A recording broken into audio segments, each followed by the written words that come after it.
guys, so last year I did a super popular video on tips to improve your spelling. Now being 2017, I want to give you guys an updated version of this because I've learned a few extra things along the way and I really wanted to share them with you. So let's get started. Number 1, no common spelling errors. So there are certain words in the English language that are just super confusing for a lot of people. They might sound the same or they might look very similar, but they have completely different meanings. So I'm going to give you guys a little game. I'm going to put some common spelling errors on the screen and I want you guys to think about what their meanings are and how would you use them in a sentence. Here we go. There, and there. Accept and accept. Than, then. Were, where.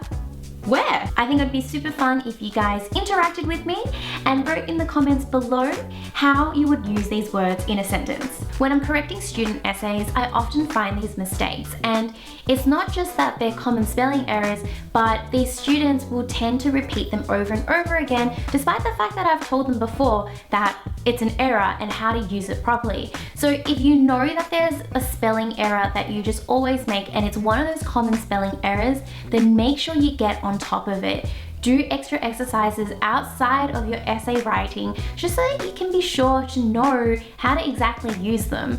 You don't want to be that person who writes an absolute stellar essay only to screw up slightly on just this one word that a lot of people get confused on. Number 2, know the exception. In my video last year about spelling, I did speak about certain rules like I before E except after C.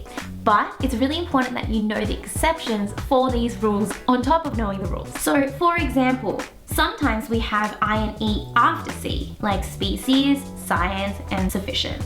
Then we can have EI not preceded by C, like seas, weird, there, feisty, and foreign.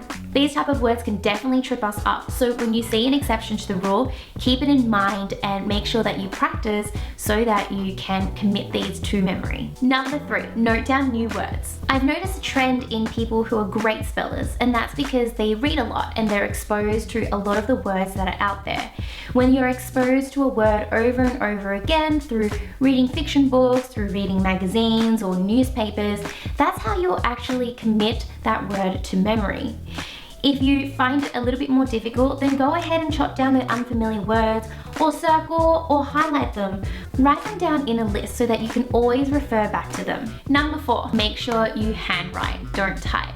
I think a lot of the times when we type, autocorrect will automatically just do its thing and you don't even realize that you've made a mistake. We can't learn if we don't know that something has been an error. So make sure you go ahead and handwrite. Then give it to your teacher or look through it yourself afterwards and actively try to analyze your writing for spots where you might have had spelling errors. My last tip, which I think is the most efficient, is practice writing. Only with writing practice, applying those actual words onto paper, will you be able to use the words correctly, but also understand how to spell them.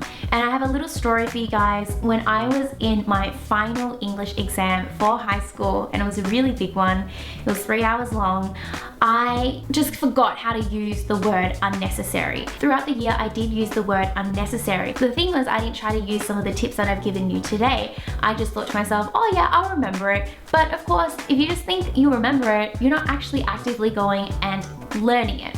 So when I was in the exam, I remember at the top of my page, I just kept writing unnecessary, unnecessary over and over again with all the different combinations and probably wasted a decent amount of time trying to figure it out. But eventually I think I got there. By the way, sorry if the lighting keeps changing. I'm using natural lighting and I've just reset my camera to match again. So please don't mind that. But yes, so definitely make sure that you are actively learning. Definitely know that application equals commitment to memory, and there's no other way to do it if you just say to yourself, oh, I'll remember it later, or okay, I'm gonna remember that, I'm just gonna look at it and remember it. You won't. And that's just because you live a really busy life. You have lots of other things to learn too. So hopefully these tips help you guys to be more active and on the ball with improving your spelling. The last thing as a bonus is play Scrabble. I absolutely love Scrabble. I don't know if it's just me being an absolute nerd, but I really like coming up with the best combination of words and beating my component out with all the triple points and the double word points.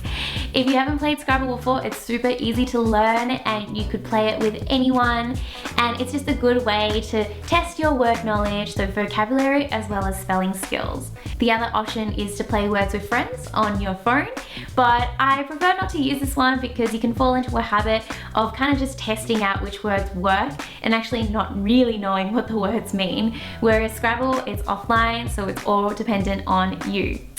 So if you enjoyed this video and you haven't subscribed yet, then make sure you hit that round button. Yep, it's this one right here. I cannot wait to see your comments below, and I will respond to every single one of you because I really appreciate you being here. Until I see you guys next time, bye!